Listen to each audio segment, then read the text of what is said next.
Tepat hari ini. 7.777.777 penonton. Wah. Pait.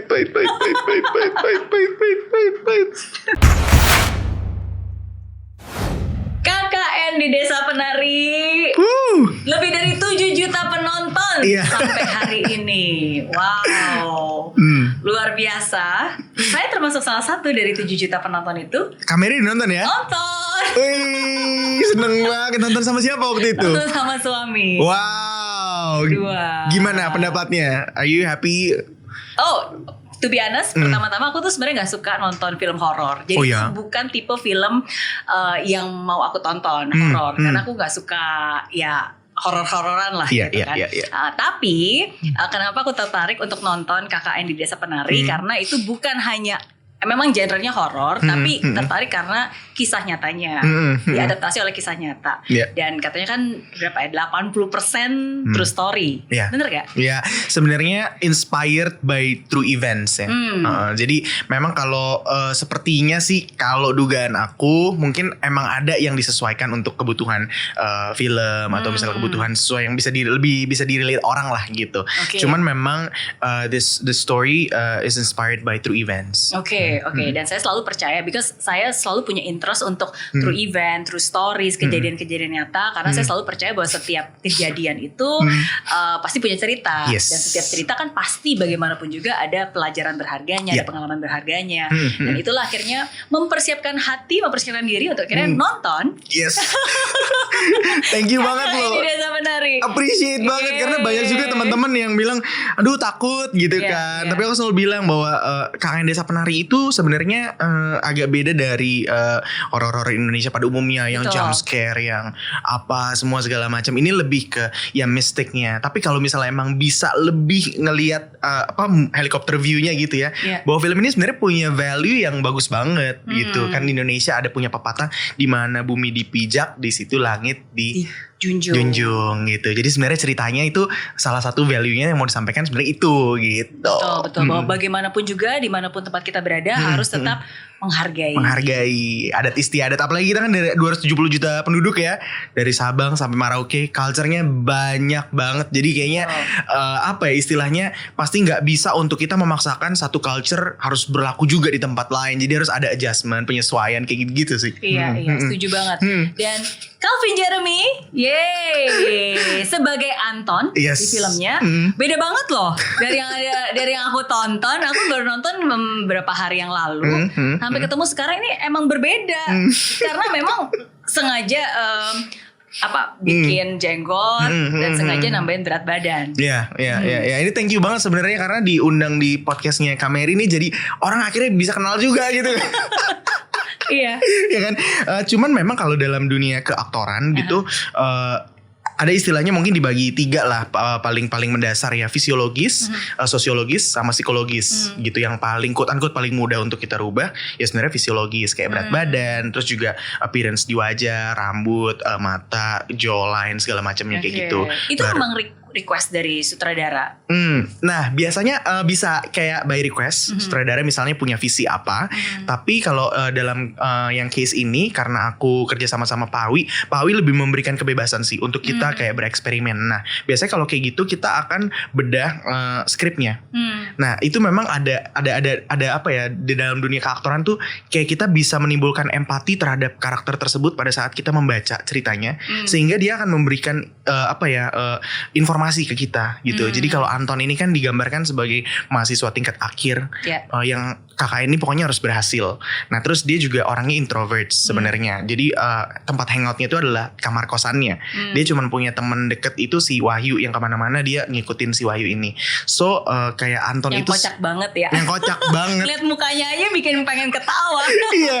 Nah aku ngerasa bahwa berarti Anton tuh kira-kira bentuk fisiologisnya seperti apa ya. Mungkin dia kumisan karena dia tidak terlalu merawat dirinya segala macam kayak gitu-gitu. Nah ada juga faktor sosiologisnya. Jadi itu biasanya kayak berpengaruh terhadap bagaimana dia berbicara, terus logatnya kayak gimana, apa segala macam, baru fisiologisnya. Ini fisiologis biasanya dia akan mengikut seiring berjalannya informasi apapun yang di dalam skrip. Kita juga menciptakan sejarah karakternya yang nggak ada di skrip, kita coba tuh gali kira-kira dia seperti apa. Jadi sehingga manusia si Anton ini bukan semata-mata karena emang pengen kasih kumis, dia Jawanya kenapa seperti itu. Itu ada kayak reasoning behind it gitu. Mencoba untuk mendalami dan mengeksplor ya segalanya, bukan hanya dari segi visualnya saja ya, tapi kan tadi logat bicaranya dan kira-kira kalau misalnya karakter pembawaan seperti ini dengan latar belakang seperti ini tuh kalau merespon seperti apa, gerak-gerik tubuhnya seperti apa gitu. Akan sangat mudah kalau memang biasanya kalau kisah nyata berarti kan ada sosok orangnya, kita bisa belajar, kita bisa mengamati, ya kan. Nah tapi kan kalau dalam hal ini kan berawal dari Twitternya Simple Man. Pernah ketemu gak sih dengan si Simple Man ini? Karena kan awal mulanya kan ceritanya dari situ. Pasti kan untuk bisa menggali karakter dan alur ceritanya kan harus dong. Sebenarnya ini tricky juga ya, karena kita memerankan tokoh yang memang ada di dunia nyata. Tokohnya itu ada, tapi akses kita terhadap tokoh sesungguhnya itu dan informasinya tuh kayak terbatas banget sih gitu. Jadi orangnya masih hidup si Anton ini? Iya dan tidak ya. Iya dan tidak. Jadi memang ada certain perjanjian sama MD Pictures yang kita mungkin nggak bisa kasih tahu ke publik. Tapi untuk menjawab pertanyaan apakah pernah ketemu Simple Man, castnya ketemu, tapi nggak semua cast itu ketemu sama orang aslinya. Gimana? Tapi ketemu sama Simple Man. Simple Man sebagai orang yang membuat ceritanya dia berketemu. Tapi kan tokoh-tokoh aslinya ini ada. Nah dari berenam itu aku gak bisa kasih tahu kayak siapa aja, tapi dari berenam kita ada yang emang ketemu sama si tokoh aslinya. Dengan narasumber yang menceritakan tokoh aslinya. Wow. Gak apa-apa, yang penting ketemu sama Simple Man ya. Yang penting ketemu sama Simple Man. Boleh kasih bocoran pria atau wanita? Kalau itu pria sih. Pria. Karena kan di waktu itu juga sempat dibocorin, tapi mukanya gak dikasih lihat. Iya, itu kan biasanya kalau profile pic atau istilah-istilah, tapi pria. Yeah, he's a man. Aku belum pernah jujur sebenarnya sebelum nonton, aku nonton filmnya dulu sebelum tahu tentang Twitternya dan seterusnya. Memang dengar sempat heboh kan, kayaknya tahun berapa? 2019 ya? 2019 sempat booming banget. Bahkan sebenarnya ada bukunya juga. Bahkan sebenarnya ada kayak wahananya gitu loh yang Iya. Sekarang lagi ada wahananya juga. Kalau misalnya mau ngerasain syutingnya itu kayak gimana, ya ke wahananya itu deh. Seru banget. Udah pernah. Udah ke wahananya udah. Kebetulan ini lagi di salah satu mall di Sudirman kan. Di situ memang dia buka wahananya untuk kayak bisa masuk dan ngerasain. Dan pada saat aku nyobain waktu pas promo media visit kemarin, itu emang waktu syuting tuh more or less kayak begitu sih, menakutkannya dan kayak darknya kayak gitu. Ini ada hal yang menarik ya. Jadi kan sebelum untuk hari ini nih, kan aku tahu udah nembus 7 juta. Terus tapi aku pengen tahu nih detailnya berapa sih tepatnya, ya kan? Kan harus akurat dong. Jadi aku cek nih hari ini persis sebelum syuting tadi. Terus aku cek hari ini berapa ya jumlah viewersnya biar bisa akurat. Terus aku cek biasalah cek filmindonesia.or.id ya kan. Dan you know what angkanya? Berapa sih? Tepat hari ini. 7.777.777 penonton. Wah. 7777777. Iya. Dan angkanya juga ada 7. 7. Oh iya ya. Iya benar. Aku tuh merinding loh. Iya. Karena nggak tahu kebetulan nggak kebetulan, tapi kan sometimes angka-angka seperti ini kan ada mistisnya, ada artinya, apalagi angka 7. Yes, angka 7 itu kan sesuatu yang alam semesta, beberapa agama itu angka yang sangat istimewa sebenarnya. Benar nggak? Kalau buat aku sebenarnya 7 tuh kayak angka rest, istirahat gitu. Istirahat dalam arti kata rest, relax itu bukan terus kita nggak ngapa-ngapain, bukan laid back atau bukan rebahan, tapi relax tuh lu bisa busy, kita bisa busy, tapi kalau misalnya pikirannya rest, relax, kita akan terbantu untuk mengambil keputusan yang tepat. So 7 is a perfect number. Setuju. Rest itu berarti kita mengistirahat pikiran kita, percaya gitu ya. Tapi sebenarnya dari Calvin sendiri percaya gak sih dengan hal-hal mistis-mistis gitu?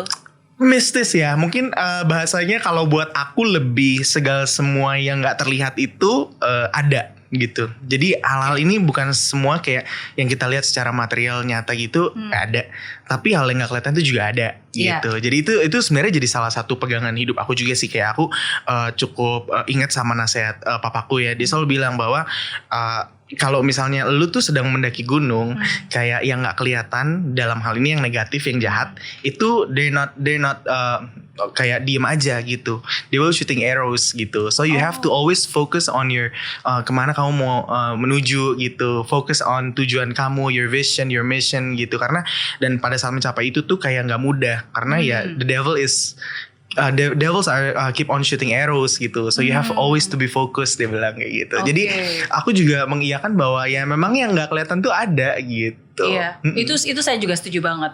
Banyak contohnya ya. Iya. Wifi nggak kelihatan, tapi kan ada. Ada. Kalau nggak ada, udah semua udah komplain. Bener. Iya kan, itu salah satu dari begitu banyak hal kan. Iya bener. Kan aku anak teknik elektro, jadi berhubungan dengan gelombang-gelombang arus listrik. Wah menarik nih teknik elektro ya. Iya. Tapi aku pengen bahas tadi. Papa bilang bahwa kalau misalnya kamu ke gunung, gitu kan. Sesuatu hal yang memang tidak kelihatan, tapi itu mereka meng-arrow kita. Jadi seakan-akan kayak mereka lagi berusaha mengganggu. Apapun itu.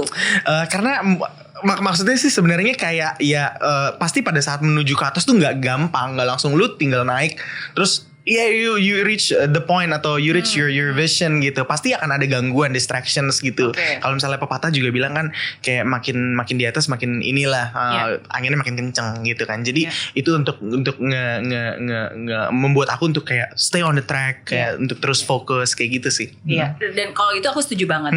Karena kan apapun juga the devil, maksudnya hal-hal yang jahat gitu. Saya percaya mereka tuh nggak bisa mencelakakan kita. Dia nggak bisa mengambil apapun juga yang Tuhan sudah mau berikan untuk kita, tapi yang mereka bisa lakukan adalah mendistract kita. Yes, correct. Sehingga kita sendiri yang out of track dan akhirnya kita sendiri yang kalaupun tidak mendapatkan ya itu bukan karena itu diambil oleh yang jahat, tapi karena kita terganggu dan akhirnya kita mengikuti hal itu dan akhirnya salah kita sendiri gitu. Jadi itu sih yang aku percaya dan makanya penting untuk kita selalu tetap menjaga dan on track ya. Correct. Setuju banget. Mengenai apa namanya angka 7 ya. Ini sharing sedikit nih. Aku ada satu kayak scripture sih. Jadi ada satu dibilang kayak kalau nggak salah ya. Ini maksudnya bukannya mengeneralisasi agama tertentu, cuman ada satu ayat Alkitab tuh yang bilang bersatu jalan musuh menyerang, bertujuh jalan mereka lari daripada hadapanku, dibilang. Wow. Artinya itu apa katanya? Jadi kalau misalnya ditelaah lagi ya lebih dalam, bersatu jalan musuh menyerang itu cuma satu jalannya si musuh itu, yaitu melalui hati yang gentar. Jadi kalau misalnya khawatir, takut segala macam, itu mulai kita mengambil keputusannya salah, apa segala macam, emosi apa. Tapi kalau kenapa mereka menyerang satu jalan, tapi kenapa mereka larinya 7 jalan?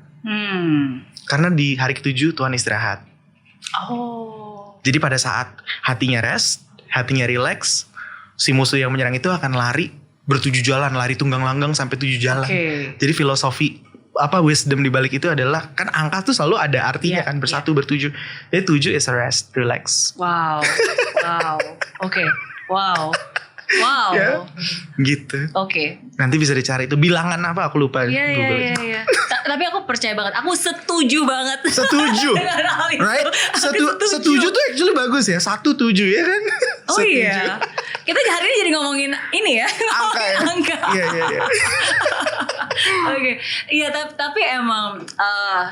tapi emang setuju banget sih. Bahwa ya sometimes kadang-kadang mungkin ini sesuatu hal yang orang bisa percaya, orang bisa nggak percaya. Tapi apapun juga yang kita percaya dan kita yakini itu akan terjadi.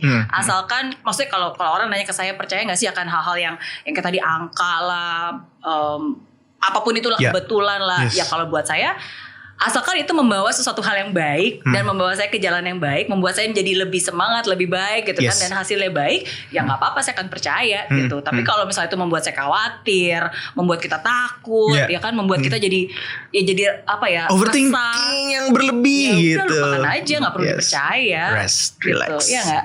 Rest and relax. Oke. Tapi ngomong-ngomong tentang film KKN di Desa Penari. Ini kan film horor ya.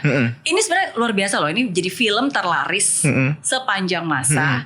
Bukan hanya generasi genre horor ya, tapi di seluruh Indonesia. Bahkan sekarang udah hampir 8 juta nih kan. Udah hampir 8 juta ya. Iya. Tapi kan kamu sebenarnya sebelumnya gak pernah main film horor. Iya. Kenapa mau nerima jadi pemain film horor? Aduh, ini kalau misalnya dipancing ini jadi panjang banget biasa jawabnya. Tapi I'll try to make it short ya. Jadi di tahun 2019 itu aku pertama kali dapet tawaran main film. Judulnya Terlalu Tampan. Nah di Terlalu Tampan itu terus akhirnya sambutannya meriah, reception dari orang-orang tuh kayak bagus gitu kayak. Dan di situ aku ngerasa bahwa kayaknya kalau misalnya ini bagus, gue harus bisa lebih belajar lagi nih tentang dunia acting. Dan di saat aku udah mulai makin serius, datanglah tawaran si KKN di Desa Penari ini. Awalnya nggak terlalu banyak ekspektasi lah gimana ya, tapi singkat cerita akhirnya keterima dan ternyata bisa se-viral ini ya gitu. Jadi audisinya pun juga padahal lagi di Filipina kan. Yes. Audisi pakai video. Pakai video gitu. Jadi akhirnya dapat. Sebenarnya ada cerita lengkapnya sih, mau ceritain nggak? Oh boleh. Kayak biasanya aku akan mewaktukan cerita aku nih. Aku coba under 5 minutes ya. Oh iya, 7 menit aja biar 7. Oh that's great, 7 menit. Oke. 7 jam juga boleh. Nanti kalau mau dipotong-potong juga boleh ya. But anyway, ceritanya tuh dari awal gini. Aku berkarir di musik itu dari tahun 2010. Ngeluarin album pertama sampai singkat cerita fast forward 2018 aku ngeluarin album ketiga. Tapi ternyata di album ketiga aku itu jujur aja gak terlalu bagus responnya Kak. Jadi aku sempat kayak quote unquote gak ada job, gak ada manggung itu 4-5 bulan lebih gitu. Terus aku ngerasa kayak gila, this is I've hit my rock bottom. This is my lowest point in life, in my career gitu ya. Singkat cerita terus yaudah deh gimana ya caranya. Akhirnya aku harus terus bermain musik kan. Jadi aku waktu itu mulai pelayanan kayak nyanyi di Sunday service gitu. Dan di situ aku bener-bener lowest point karena kita juga udah punya manajemen, music management. Jadi ada artisnya juga, ada karyawannya juga. And kita nggak bisa bayar payrollnya. Dan aku langsung waktu itu kayak ngerasa gila Tuhan, give me sign, kasih tahu gue harus kemana gitu. Kayak misalnya gue harus kerja professionals or become freelancer, ibaratnya apa kayak fotografer, videographer, you tell me gitu. Cause aku sama sekali gak ada ide. And that time aku ngerasa ada yang bicara di hati aku. Ada 2 poin. Yang pertama dia bilang wherever you go I am with you. Dia bilang, jadi it's not I was with you or I will be with you, tapi I am with you wherever you go. Nomor 2 dibilang jangan datang ke aku pada saat kamu lagi sedih aja. Pada saat kamu senang kamu datang. Pada saat kamu biasa aja kamu datang gitu. Karena dia pengen deket gitu. Dan di situ aku ngerasa aku langsung nangis kayak karena itu kerasa banget di hati ada suara itu. Dan pada saat pulang dari Sunday service itu aku sama pacar aku yang sekarang jadi istri aku, dia bilang kamu coba deh ambil sesuatu yang emang kamu suka gitu. Dan aku dengan berapi-api aku ngerasa this is the answer from God. I'm just gonna leave everything behind. Aku mau cari beasiswa ke Belanda yang paling jauh. Pokoknya entrepreneur, nanti gue pengen bikin apa segala macam. Pokoknya udah gue pengen tinggalin. Di momen itu semenjak hari itu sampai 1,5 bulan ke depan yang aku kerjain cuma aku belajar TOEFL, aku belajar GMAT karena aku pengen dapat beasiswa. Nah di tengah-tengah itu tiba-tiba Kak ada satu job. Apa? Manggung. Setelah berbulan-bulan ada satu manggung job. Terus yaudah deh ambil aja gitu. This is going to be my last performance gitu. Abis itu gue mau kejar beasiswa dan gue mau tinggalin semua karena benar-benar udah kering banget waktu itu. Dan ada di situ. Nah tiba-tiba sehari sebelum manggung aku dapat telepon dari Nikita Willy. Calvin apa kabar gitu, kamu mau main film nggak gitu. Terus aku jawabnya udah bitter banget kayak ya udah boleh, kapan castingnya, soalnya gue juga udah mau cabut nih gitu. Gue lagi fokus ngerjain ini. Oh yaudah nanti castingnya segala macam tetap belajar TOEFL, tetap belajar GMAT dan tetap manggung. Akhirnya udah bilang terakhir tetap casting dan keterima Kak. Keterima. Wow. Di hari pertama aku syuting Terlalu Tampan itu tes TOEFL-ku keluar Kak. Jadi minimal tuh 82. Kan ada 5 section. Aku belajarin 4-4-nya, yang terakhir speaking. Cause I was thinking speaking ya pasti lulus lah, gak usah gue pelajarin. 4 ini yang gue harus pelajarin. 4-4-nya di hari pertama aku syuting, jadi jam 5 pagi itu dapat email hasilnya. Itu tuh supir jemputan Terlalu Tampan udah di depan, dan tiba-tiba tes email Gmailnya keluar gitu, TOEFL-nya. Coba lihat hasilnya. Tahu nggak Kak, dari 5 ini, yang 4 aku sangat usahakan dengan kemampuan aku sendiri, gagal total, nilainya 72 atau 74 gitu. Cuman 1 yang nggak aku pelajarin, malah masuk gitu. Okay. Dan di situ the same voice that spoke to me when I was in a Sunday service ngomong lagi. Dia bilang, if you want to retake the test, remember the first thing I said to you, I am with you. Lu boleh ambil tes itu dan I'm with you gitu. Tapi nomor 2, sesuatu yang lu nggak pernah benar-benar pikirin, usahain, is waiting you outside gitu. Is waiting you outside dalam arti udah siap nih mau ngejemput. Lu mau ambil yang mana gitu. Dan di situ kayak benar-benar at the split second aku langsung change my mental model, change my mindset. Oke. Gue di industri ini for a purpose gitu. Tuhan kayak taruh di sini for a purpose. Tapi aku bilang, tapi aku masih pengen sekolah gitu. Dan akhirnya aku ambil sekolah di Asian Institute of Management di Filipina. Itu juga lucu karena jadwalnya dia minggu pertama dan minggu ketiga. Abis itu minggu kedua dan keempat diharuskan quote unquote balik ke usahanya untuk menerapkan apa yang udah dipelajarin di minggu 1 sama 3. Jadi waktu itu sempat back and forth Filipina Indonesia gitu.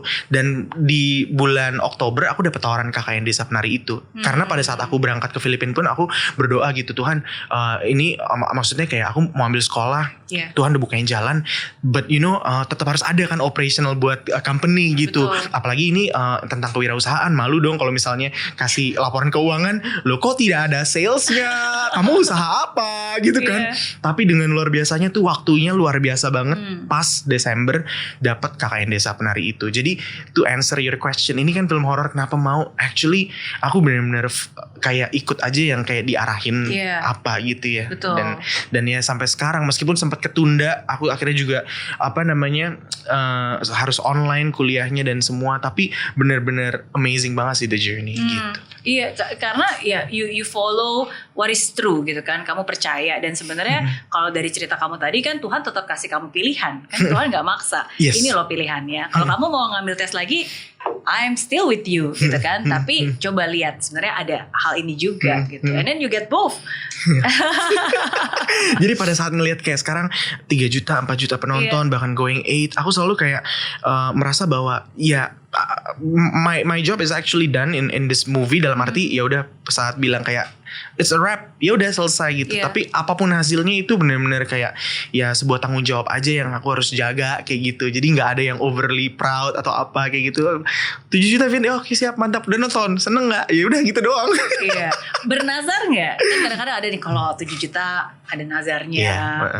Sebenarnya nazarnya sih specifically nggak ada. Cuman kemarin orang tuh kayak, Vin, ayo Vin, kalau misalnya sampai 7 juta gimana? Terus udah aku ngiseng aja ngomong gini deh, kalau misalnya gue dapat 7 juta nanti terserah, misalnya dapat bonus gitu ya, dapat bonus gue mau main ke desanya lagi, mungkin ya gue ngasih berapa yang bisa gue contribute lah buat mereka. Aku ngomong kayak gitu. Oke. Ke desa tempat syutingnya kan? Iya. Bukan desa aslinya.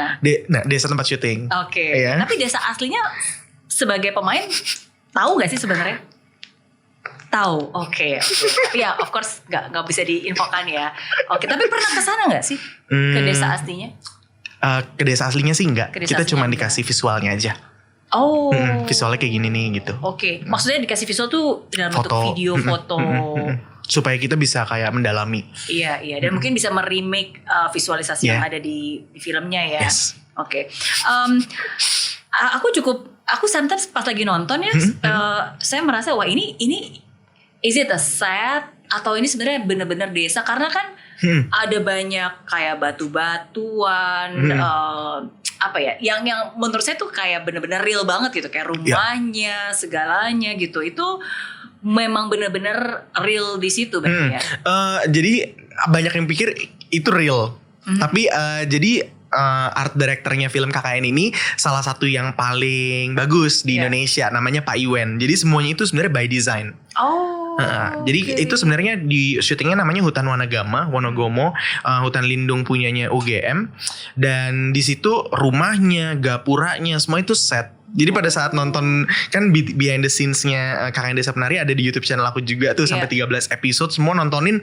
Wah, ternyata gapuranya bisa diangkat dengan mudah ya gitu. Jadi pada tahu gitu kayak karena kan itu kayak apa sih bahannya gabus gitu ya yang bisa dibawa gitu kan. It looks so real. It looks so real banget, apalagi si rumah yang tempat Widya sama Nur mandi gitu kan. Jadi itu semua set gitu. Orang ada aku lagi ngomong, "Pak, wah rumahnya keren juga ya. Ini udah lama Pak dibangunnya?" Sambil ngechat gitu, kagak baru 3 hari yang lalu. Effortless gitu, kagak baru 3 hari lalu.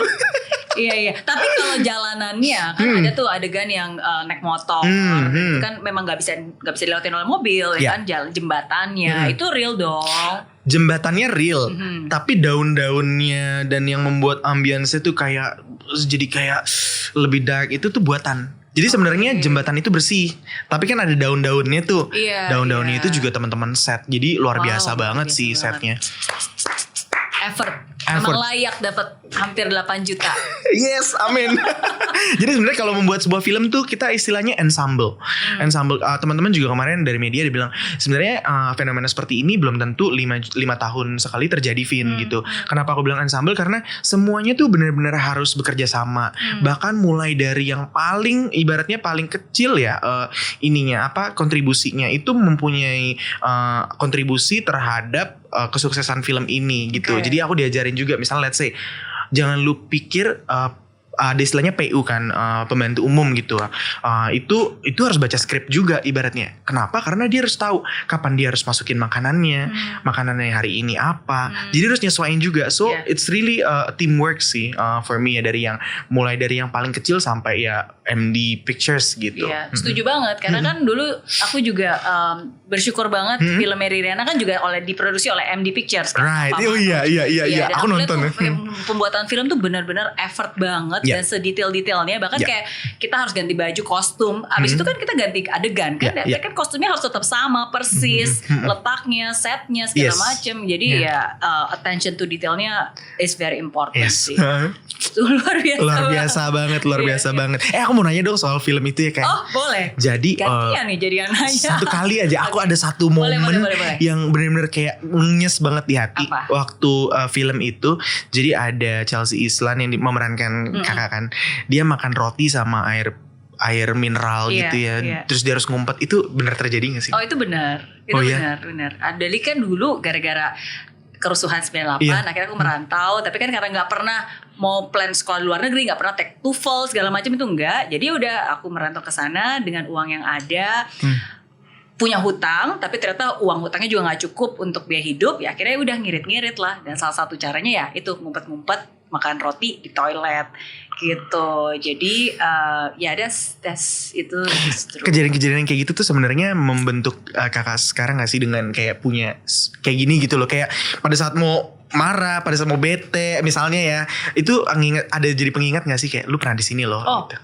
pasti. Karena menurut saya bersyukur ya kalau kita udah pernah merasakan rasanya susah, apalagi benar-benar menggo through titik terendah lah, terus kita berjuang, udah naik turun lagi gitu kan.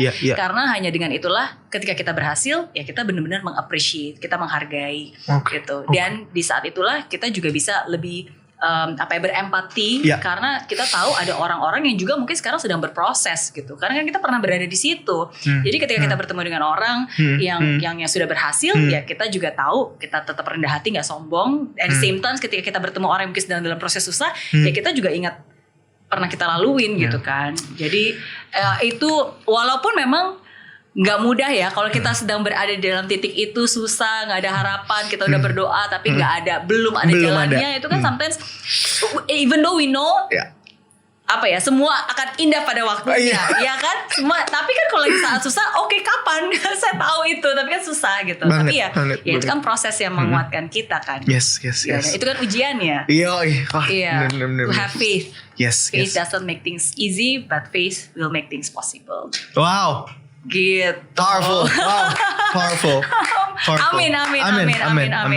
Iya. Okay. Dan saya yakin bukan hanya saya aja, maksudnya kan Calvin pun juga seperti itu. Kita lebih mengappreciate dan kita membuat kita sadar bahwa ya kalau kita berhasil ya bukan karena kepintaran kita sih, bukan karena kehebatan kita. Karena kita udah berusaha sepintar-pintarnya kita gagal kok gitu kan. Tapi ketika kita rest, berserah, ya udah. boom. Iya, dia yang nunjukin ini loh, gitu kan. Gitu. Jadi thank you for sharing loh Kak. Thank you for sharing. Thank you for sharing ya. Iya. Balik lagi ke Calvin. Ya, this is not about me but it's about you. Oke. Iya. Tadi kan ngomongin tentang set ya. Jadi walaupun itu set, tapi kan syutingnya tetap di hutan. Ada mistis-mistisnya gitu gak sih? Mistis-mistisnya pasti ada. Karena kita kan juga ya tempat syuting yang selama ini bukan tempat yang setiap hari dilaluin orang, setiap hari rame gitu ya. Salah satunya waktu itu ada satu peran namanya Adinda Thomas yang berperan sebagai Widya. Pada saat dia dililit ular itu, dia harus ke satu lokasi yang ada air terjunnya, dan memang sebelum syuting itu diwanti-wanti bahwa ini tempatnya sebenarnya agak red zone. Red zone dalam arti nggak banyak orang yang bisa ke situ. Tapi ada syuting gitu kan, harus syuting di situ rame. Nah, dia salah satu yang ibaratnya katanya sih kalau orang yang bisa lihat gitu ya, kayak si makhluk halus ini mencoba masuk ke dia tapi dia nggak kuat dan akhirnya pingsan gitu. Jadi pada saat dia pada saat dia bangun, dia bingung, wah udah kok kiri kanannya udah orang apa gitu. Terus ada yang sempat nggak enak badan, muntah-muntah, balik ke kamar hotel kayak gitu. Itu terjadi beberapa kali. Terus juga ada makeup artistnya juga yang kena kesurupan gitu. Sempet juga gitu. Jadi mungkin karena udah badannya capek, terus jadi pikirannya kan kosong kayak gitu. Jadi mungkin ya badannya mungkin memanifestasikan kelelahannya ya gitu sih. Oke. Berarti sebelum lanjut kita tes dulu nih kalau gitu. Waduh, dites lo gila sama kamera ini. Iya, tesnya ini nih. Wow. Secangkir kopi. Waduh. Aduk dulu ya. Semoga. Mau ngetes dulu nih. Pahit.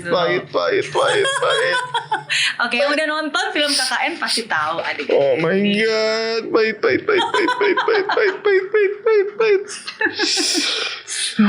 Wangi sih ya. Wangi sih. Minum ya Kak. Oh iya, silakan.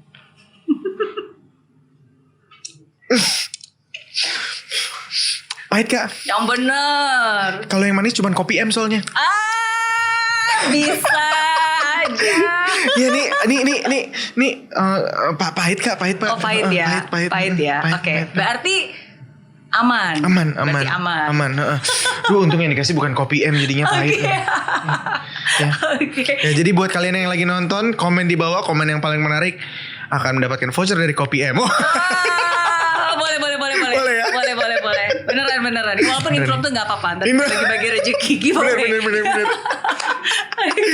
Tapi ini sebenarnya mitos atau memang beneran? Ini salah satu cara atau ritual yang memang jadi kebiasaan. Soalnya kan itu sesuatu yang ada di ceritanya ya, Kak. Jadi mungkin memang ini satu ritual yang ada di desa penari tersebut. Jadi untuk ngetes gitu kan juga dijelaskan sama Pak Prabu juga bahwa kalau misalnya lu ngerasa manis, itu berarti ibaratnya disenengin lah. Gitu. Berdarah hangat katanya. Berdarah hangat, betul. Jadi istilahnya ya mungkin itu salah satu cara di lokasi tersebut untuk identify lah ada gangguan nggak nih gitu kan. Kalau di Indonesia ya itu lagi ya, banyak sekali culture-nya gitu. Jadi kayak setiap tempat tuh pasti punya caranya masing-masing untuk mengidentifikasi gitu. Iya. Walaupun mungkin pemikiran tidak sama, tapi tetap harus kita hargai. Betul sekali. Kan? Karena mungkin cara pandang kita berbeda. Yang kita yakini mungkin berbeda. Tapi bagaimanapun juga ya, walaupun berbeda tetap kita menghargai dan merespek gitu. Nggak boleh mengecilkan, nggak boleh juga mendinai. Atau ngerasa yang paling ini gitu benar, ya. Ini salah. Betul. Itu sih yang aku sungguh-sungguh belajar dari film KKN di Desa Penari. Yes, correct. Wah, keren banget. Tapi ini penasaran, kenapa dari semua 6 yang ada di yang KKN di Desa Penari, ya kan? Cuma kamu yang nggak pernah diganggu oleh si Badarawuhi itu. Badarawuhi itu. Sebenarnya ini banyak banget jawaban netizen yang lucu-lucu gitu. Katanya Anton tuh nggak good looking katanya. Emang bener sih, dekil banget ya. Nggak pernah mandi, males gitu. Terus ada yang bilang udah vaksin. Oh iya, nggak diganggu gara-gara udah vaksin, booster juga kan? Udah booster juga, udah 3 kali. Bener sih. Ada yang bilang karena dia sign in Peduli Lindungi dulu. Oh Oh iya bisa jadi. Bisa jadi. Jadi ada yang melindungi. Ada yang melindungi. Dan ada yang peduli. Ada yang peduli. Bener, ada yang peduli.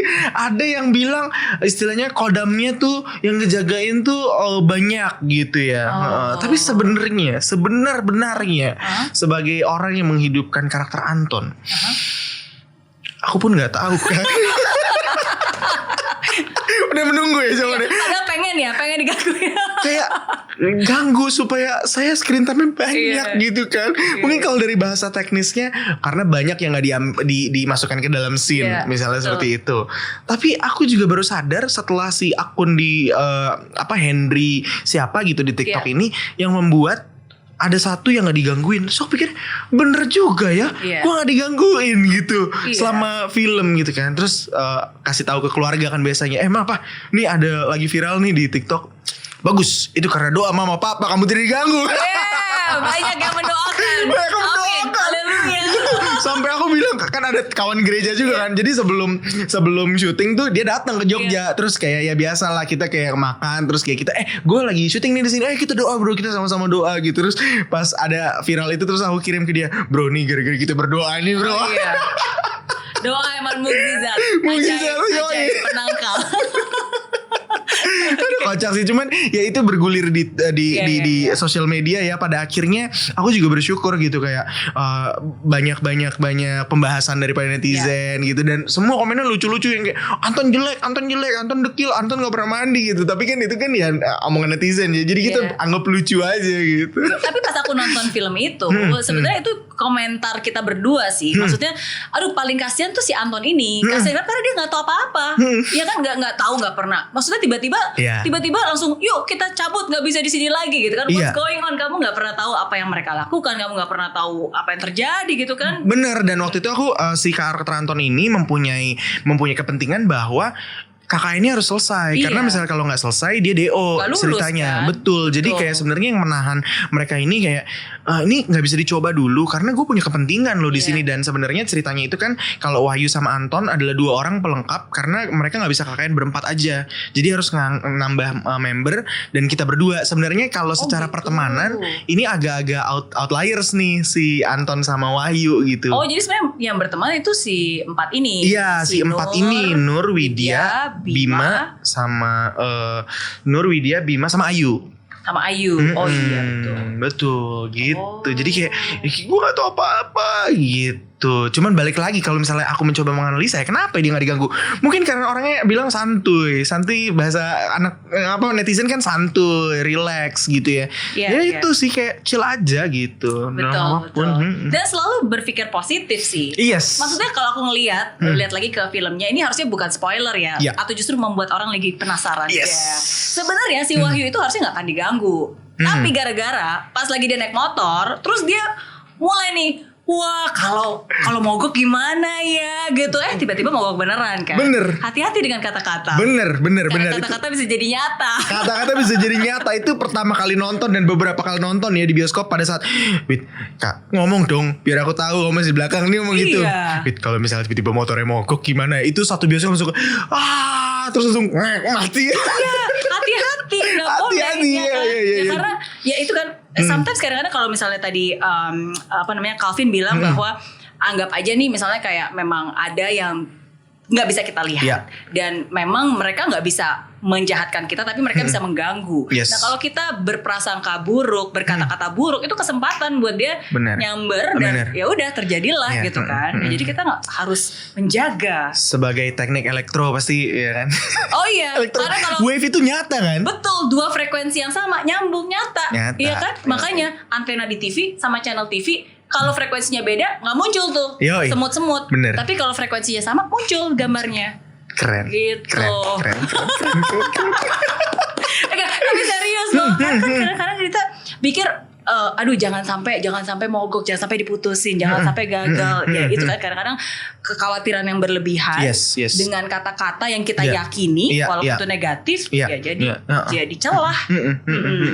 Sebenarnya kayak menanggapi itu ya kayak ada yang bilang kayak kalau zaman sekarang nih kayak anak-anak jaksel terutama kan ada istilah-istilah gaslighting lah, apa toxic positivity gitu-gitu kan ya. Jadi sebenarnya mengimbangi gini. Oke, gue bukan yang tipe yang lu harus mikir positif terus. Ya pasti capek kayak aduh khawatir. Tapi kalau aku dan sekeluarga tuh ngebiasain gini, kalau lu nggak bisa ngomong positif, lebih baik lu diem. Oh iya. Jadi kalau misalnya emang lu lagi khawatir pikirannya, istirahat dulu. Iya. Yeah. Tapi jangan sampai ngomong gitu, karena katanya kita juga percaya bahwa yang nggak kelihatan yang negatif itu istilahnya dia nggak bisa tahu pikiran kita, tapi kalau misalnya kita ngomong jadi gitu. Kalau dari ini ya pengalaman di keluarga gitu, value yang kita pegang gitu. Mungkin kalau 1-2 kali misalnya mikir aduh nanti gimana ya, jangan langsung berusaha untuk dilawan gitu. Iya. Setuju Jadi, banget. There is no such thing as toxic positivity for me. There's no such thing ya. Gak bisa toxic sama positif tuh gak bisa deh gitu. Gak bisa. Iya. Nah, kita semua gak dihujat netizen Jaksel ya. Tadi nyebut-nyebut Jaksel. Ya biar netizen Jaksel mikir kan. Ya, oh iya bener ya gitu. At least kalau lu gak bisa berpikir positif, jempolnya gak usah ngetik deh. Gitu ibaratnya. Gak usah ngomong gitu kalau aku sih. Make life is so simple actually. Betul. Dan bukan berarti selamanya sebenarnya kita juga selalu berpikir positif ya. Sometimes kan manusia ya kita pasti ada keraguan, kita juga pasti ada kesalnya, marahnya gitu kan ya. Tapi yang paling penting kalau buat saya sih yaitu awareness. Yes. Begitu kita udah ngucapin tahu cepet sadarnya sehingga kita bisa mengandu atau mungkin ya udahlah kalau misalnya marahnya dikit tapi bersyukurnya banyak, ya semoga yang lebih banyak akan menimbun yang gak baik gitu. Betul. Gitu sih. Wah keren banget nih ngobrol sama Kak Mary nih. Langsung kayak recharge lagi loh. Gitu. Oke. Hal termistis apa yang pernah terjadi di kamu selama proses KKN? Film. Buat pribadi ya. Buat pribadi itu jadi gini Kak, kayak kan aku tadi cerita kan dari 2010, 2018 sempet down, akhirnya dapat film lagi, ngerasa naik lagi, harus kuliah. Nih, hal termistis adalah ini termistis banget. Sebenarnya kalau di lokasi syuting ya ngelihat yang merinding-merinding gitu ya udah biasa. Tapi percayalah. Lihat gitu maksudnya. Maksudnya melihat kayak syuting kayak wah ada orang misalnya dikelilingi hantu-hantu si yang pemeran-pemeran pembantunya itu merinding gitu loh. Iya. Karena energinya kan kita juga bisa ngerasa gitu. Tapi hal yang paling menakutkan adalah pada saat gue udah ready banget nih 19 Maret 2020 KKN di Desa Penari bakal jadi wah yang paling on the top deh film apa segala macem. Tanggal 15 Maret 2020 kita dibilang siap-siap ya bakal di reschedule, paling mundur berapa bulan lah. 17 Maret lockdown 3 bulan. Itu horor banget sih, kayak lebih horor dari film horor. Kalau ngelihat hantu ya amit-amit gitu ibaratnya kayak serem udah gitu.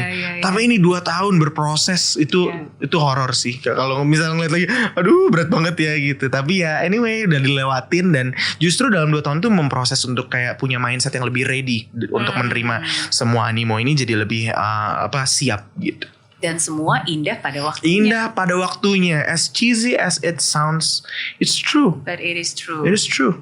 Iya. Wow. Wow. Yes, Nanti akan ada KKN di Desa Penari 2 gak nih? Wah. Itu sih saya menyerahkan kepada ya MD, Pak Manoj semua ya gitu. Kalau orang-orang kan bilang kayak wah biasanya kalau film horor sukses ada sequelnya apa segala macam. Aku selalu menganggap bahwa sebagai seorang aktor we are all designers of a human gitu ya. Jadi pada saat memang dipanggil dibutuhkan, oke, kita jalan. Tapi pada saat misalnya casting nih, udah ngarep banget, gue pengen banget memerankan pemain ini, tapi ternyata nggak jadi, lebih legowo gitu. Oh berarti tandanya akan ada manusia lain yang lebih cocok untuk menghidupkan karakter tersebut gitu. Jadi menjawab pertanyaannya apakah ada, kita dengerin voice of customersnya lah. Oh oke. Pokoknya kita tunggu. Kalau misalnya pada netizen nih, Pak ayo Pak bikin Pak gitu ya, Pak saya siap pokoknya langsung ya gitu. Tapi pasti udah banyak film-film tawaran berikutnya nih. Puji Tuhan senang banget juga ya, ada beberapa film yang masih nunggu tanggal tayang. Jadi ada judulnya Hantu Baru, kemarin udah sempat syuting. Judulnya kayak Hantu Baru, tapi sebenarnya filmnya very fun, light dan treatmentnya juga baru. Belum pernah ada film yang treatmentnya seperti ini. Dan itu hopefully keluar sekitar bulan Juli. Itu produksinya Pak Reski Aditya sama Citra Kirana, dia bikin video production house dan itu film pertamanya. Terus Terus juga ada series judulnya Little Cupcakes Called Love. Itu juga lagi nunggu tanggal tayangnya gitu. Dan kedepannya semoga bisa makin banyak lagi. Amin. Gitu. Amin. Oke, Gitu. 2 pertanyaan terakhir. Yes. Sebenarnya masih banyak yang pengen diobrolin. Seru banget loh ini nih. Udah 40 menit lebih gak kerasa loh ya. Thank you. Oke, apa ya? Saya yakin kan, maksudnya apa ya? Kalau kita mau masuk ke ranah, bukan ranah sih sebutnya, nanti salah ngomong lagi. Intinya, karena saya sendiri pun sebenarnya nggak terlalu suka hal-hal yang berbau horor. Ya. Dan sebisa mungkin sebenarnya saya nggak akan ke arah sana, atau sebisa mungkin ya udah nggak apa-apa, ini duniaku, ini duniamu, ya udah kita saling merespek gitu kan. Nah tapi kan ketika kamu harus involve di situ, harus berada di situ, harus mendalami dan banyak hal gitu kan. Pasti kan kamu harus memagari diri kamu, membentengi, memperisaikan diri kamu. Apa yang kamu lakukan? Ada nggak hal-hal khusus yang kamu lakukan untuk bisa menjaga kamu gitu? Iya. Maksudnya aku tidak mengerucutkan kepada satu agama tertentu atau apa ya. Tapi nggak bisa dipungkiri sih bahwa kepercayaan aku itu terhadap, I'm not saying that I have agama. I always say that this is a relationship between me and my heavenly Father gitu. Jadi it's about relationship actually. Jadi that relationship yang aku akhirnya cherish gitu. Setiap apapun yang dilakukan sebenarnya Kak. Jadi pada saat sedang menjalankan usaha, bikin konten, main film, main musik, bikin musik, apapun itu, that's my core value. Jadi my core beliefnya itu adalah bahwa segala semuanya itu Tuhan tuh di pusatnya. Ibarat roda, Tuhan tuh tengahnya. Oke, bangun tidur berdoa, yes, tapi tetap pusatnya itu Tuhan. Misalnya abis itu mandi, pusatnya Tuhan. Abis itu bekerja, pusatnya Tuhan. Dan sampai mau tidur, sehingga roda itu bisa terus berputar, dan roda itu bisa naik terus. Ya mungkin ada turun apa, tapi kalau kita helikopter view, dia akan terus grafiknya naik seperti itu. Jadi itu yang buat aku pegang sih selama syuting KKN di Desa Penari kemarin. Aku datang, you know what? Ini bukan usaha aku juga nggak mencari, aku dipilih di sini semua karena kasih karunia Tuhan. Jadi itu yang selalu aku pegang. Dan sebagai seorang aktor, aku juga udah banyak ngobrol juga sama pelatih aktor yang baru, senior gitu. Biasanya semakin sukses seorang aktor, dia akan semakin religious. Karena kan ibaratnya dia harus pergi menjadi manusia baru. Tapi pada saat dia selesai menjadi manusia itu, dia harus pulang ke rumah. Dan one of the best way to go home is through the relationship with God. Gitu. Oke, knowing your identity, sadar bahwa kita punya siapa dan kita kepunyaan siapa. Ya itu yang bisa selalu membuat kita ya balik lagi ke ke core-nya tadi gitu ya, ke akarnya tadi ya. Oke, that's very true. Emang bener sih. Sometimes kadang-kadang kan kita bisa terseret kemana-mana ya karena nggak punya akar yang kuat, kita nggak tahu pegangannya. Jadi kita nggak tahu mau balik kemana. Iya. Dan aku selalu bilang ke teman-teman kayak if you ask me then that's my question gitu. Kalau misalnya it works on me, kalau mau coba boleh gitu. Caranya gimana ya? Selalu ya punya pandangan bahwa semua boleh terjadi karena kasih karunia Tuhan. Aku selalu ngomong kayak gitu, kayak apapun yang saya terima itu bukan karena usaha keras saya, tapi semua karena kebaikan Tuhan gitu. Dan itu aku ngerasa dalam 2 tahun terakhir aku berpikir seperti itu jadi lebih apa ya? Jadi lebih rajin, jadi lebih semangat ngerjain sesuatu. Karena apa, pada saat aku mau ngerjain, aku mengerjakan ini bukan untuk manusia. Aku mau respon kebaikan Tuhan. This is the responsibility that God has entrusted me. So aku harus kayak mengusahakan ini gitu. Dan aku percaya juga bahwa aku gak sendiri. Aku diberikan penolong, penghibur, pengingat gitu untuk mengerjakan semua ini. Iya, wow. Hope it helps ya. Mungkin kalau buat yang mau coba ya silahkan gitu. That's my way gitu.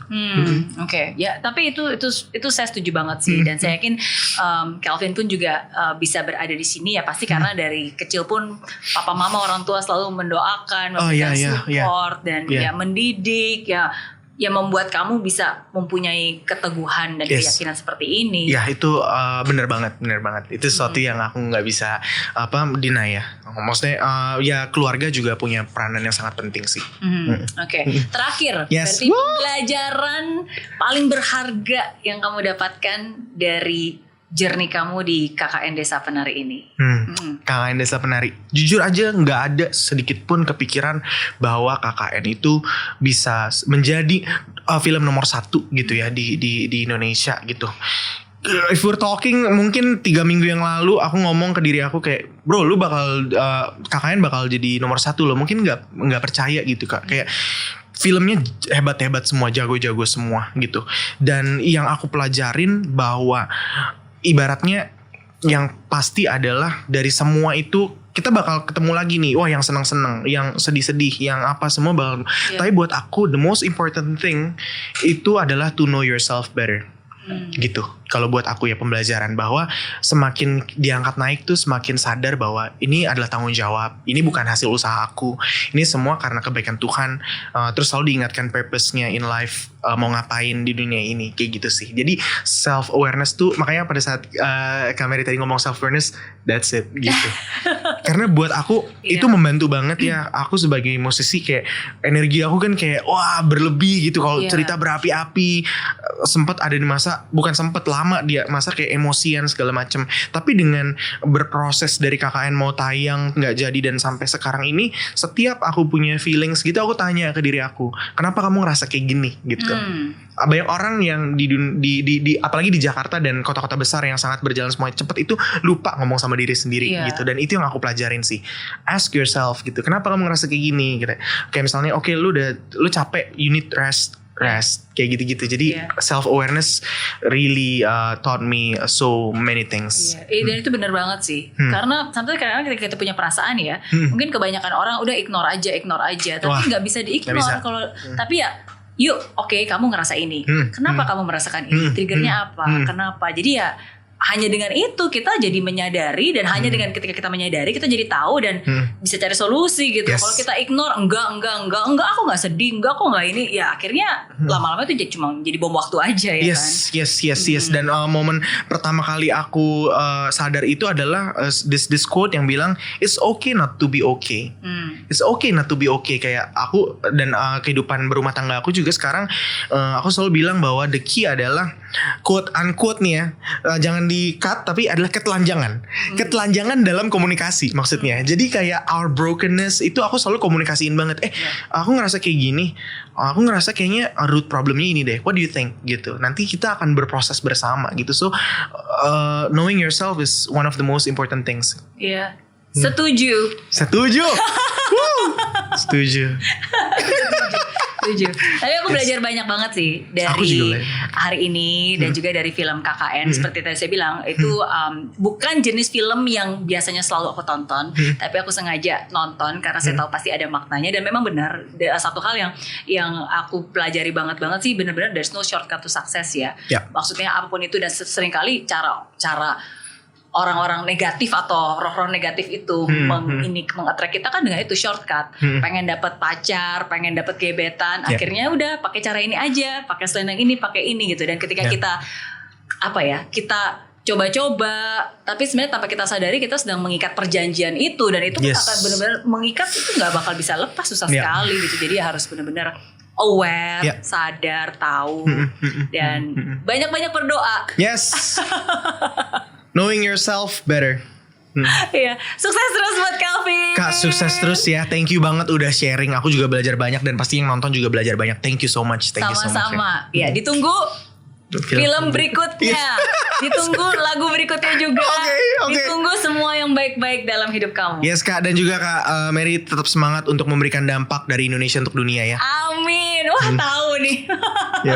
Oke, sukses terus, dan jangan lupa untuk subscribe channel YouTube. Subscribe YouTube channelnya Kak Mary, dan juga subscribe juga YouTube channelnya apa? Calvin Jeremy dan Epic Network. Oke, sukses terus. God bless you. God bless you. Bye.